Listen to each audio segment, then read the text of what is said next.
Listening to the comments, I was reminded of the quote that necessity is the mother of innovation.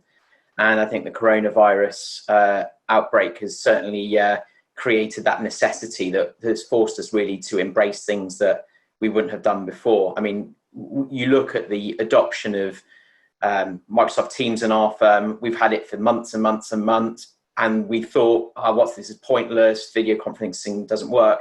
And then when you're actually forced to use it, you find that actually you have a far more efficient way of working rather than being on email constantly. So I recognise a lot of those comments there. So I'm going to talk about influencing, and influencing really is a subset of the discipline of communications. And I'm just going to run through maybe 4 or 5, 6 key points, things to bear in mind. And it's useful for me to remind myself of these sometimes, because I was saying to Richard before, sometimes communications professionals are a bit like doctors, and they're not very good at following their own advice. They're good at giving it to other people. And the place I would really start when you're influencing is to have clarity of purpose. And I know people talk a lot about purpose at the moment, but I think if you don't have clarity of purpose, what are you about? What are you trying to achieve at the outset? You might achieve a communications or an influencing outcome, but it might not be what you were looking for, or it might fail. So I think you've always got to start with what are you trying to achieve? And I've heard a story, and it might be apocryphal, about Alistair Campbell, and I won't talk about it too long because he works at one of our competitor firms these days. But he'd go into a pitch and have all these sort of big wigs from the business around him. And the first thing he'd do is say, right, I'm going to give you all a piece of paper, and I want you to write down what your key message is. And everybody would write down their key message and ask them to read them all out. And invariably, every single person would read out a different interpretation or a different message or a different purpose. And the point is if you can't agree, or you don't have a consistent message amongst yourselves, how can you expect the public or wider audiences to understand what you're trying to say? So I think that's very important. Falling out of your clarity of purpose, as I say, is clarity of message. And the message comes from purpose. Now, as a communications professional, quite often what we would do is create something called a message house, which is basically where you just write down in a structured way what your key message is and what the sub messages are, and the evidence or the proof points that's underneath that. You can go on Google Message House, and you can find out how to do it. If you're trying to influence, anybody can do this. It's useful to go through that discipline of trying to set out in a structured way what your message is. So that's the second thing. The third thing is to identify and understand your audiences. And I think, Richard, you talked about listening and the skill of listening earlier on. Quite often in communications or influencing, people are in what the military would call transmit mode. Transmit. But you can't effectively communicate. We all know this unless you're listening. And the listening is about understanding your audiences. So that means thinking about their motivations and their perspectives, and why should they care about what you want. And the number of times I speak to firms, they've got a product or a service that they want to tell the world about, or get the government to take seriously or whatever. And they're like, why isn't anybody listening? Because they don't care. Like, actually, you've got to give them a reason to be interested in what it is you have to offer, which means turning it around and thinking from their perspective. Why should they take seriously what I have to say, or why should they listen to what I have to say? You should also go through the discipline of mapping those, particularly when it's a complex environment. Okay, if it's a couple of people and you know who you're trying to influence, that's fine. You don't need to do this, but the discipline of mapping your audiences is quite important. So who are the people in the media you might want to talk to? Who are the people in the political world? Who are the people in the policy world? Who are the staff? Who are the stakeholders? And try and put that in a map. You can draw it on a piece of paper or put it in a spreadsheet, because that means that you sort of track and understand who it is you're trying to reach.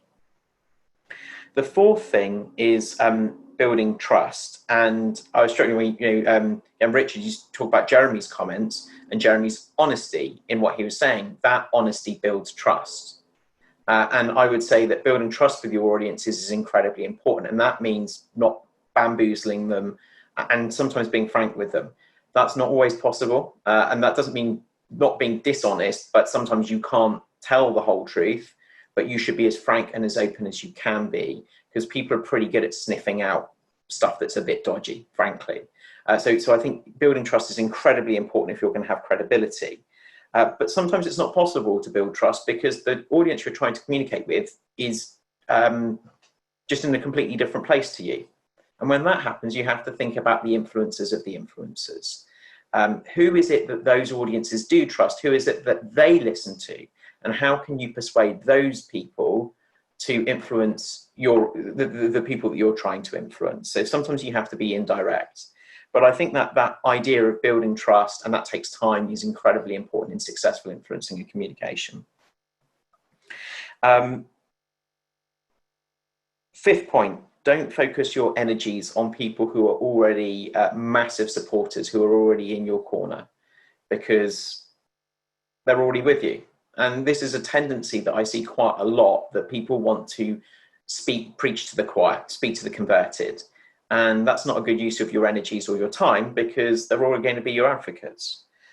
Alternative, and also importantly, if you think somebody's never going to be persuaded and there's nothing you can say, then again, it's probably not really worth spending lots and lots of time trying to persuade the people who will never be persuaded. The people you really need to focus on are those who you can, are what we would call swing voters in politics. And that's if you look at, to take politics, that's the way a lot of politics is done now. It's not about trying to persuade your core vote all the time or trying to win over the other side. It's about trying to move the people in the middle.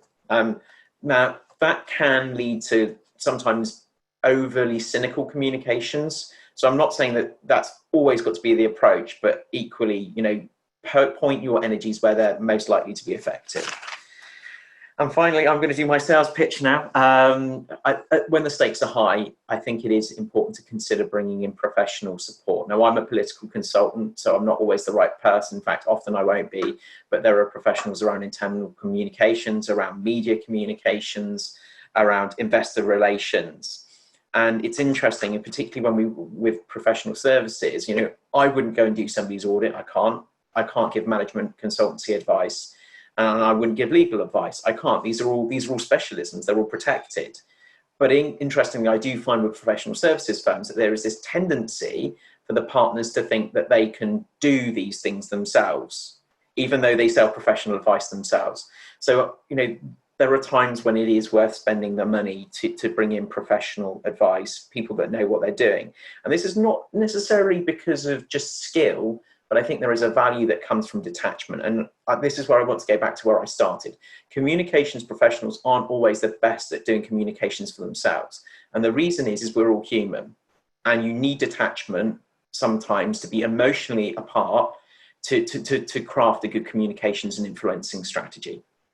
Because, you know, if you've spent your whole life working in a particular field or in a particular mindset or developing a thing that you're really emotionally attached to, it's extremely difficult sometimes to have empathy with people from outside who don't think what you're doing is a great idea, who want to slow you down, who don't support you. So I think sometimes that external perspective is important and valuable. So those are six tips from me. And